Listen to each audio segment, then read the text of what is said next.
Hello बच्चों, चलिए प्रश्नों को पढ़ते हैं। प्रश्न है, यदि एक अनुवांशिकी रोग एक दृश्य रूप से सामान्य परंतु वाहक स्त्री से केवल कुछ नर संततियों में संचारित होता है तो यह रोग है। आप देख सकते हैं बच्चों, ये वैकल्पिक प्रश्न है जिसमें 4 विकल्प दिए गए हैं। विकल्प ए है ऑटोसोमल प्रभावी, विकल्प बी है ऑटोसोमल अप्रभावी, विकल्प सी है लिंग संलग्न प्रभावी और विकल्प डी है लिंग संलग्न अप्रभावी। आइए बच्चों, इस प्रश्न के मुख्य अवधारणा की ओर बढ़ते हैं।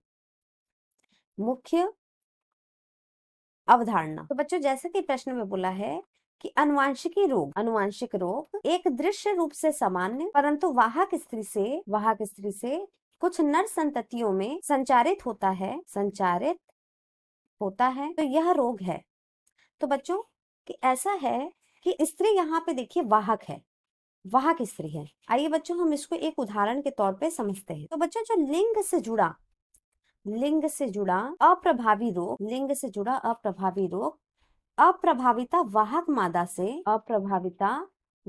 मादा से कुछ नर संतति में जाता है। उदाहरण के लिए हम बता रहे हैं हीमोफीलिया। बच्चों, जब कोई स्त्री या कोई मादा हीमोफीलिया रोग की वाहक होती है, यह जो दर्शा रहा है बच्चों, यह है हीमोफीलिया रोग की वाहक स्त्री। इसका विवाह सामान्य पुरुष से हो जाता है।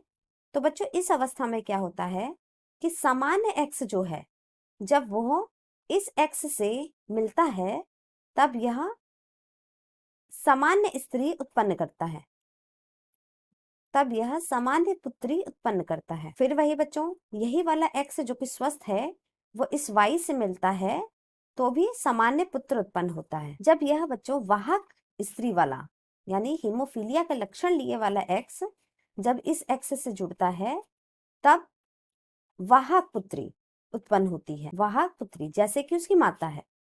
और यही वाला एक्स जब इस वाई से मिलता है तब बच्चों हीमोफिलिक पुत्र यानी कि नर उत्पन्न होता है।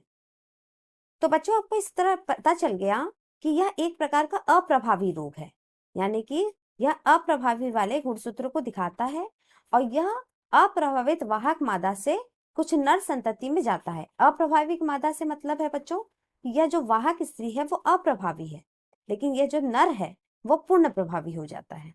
यह किसके कारण होता है? यह होता है आपके लिंग संलग्न अप्रभावी के कारण। तो विकल्प डी सही है। आशा करते हैं बच्चों मुख्य अवधारणा के आधार पर प्रश्न का उत्तर समझ आया होगा। धन्यवाद।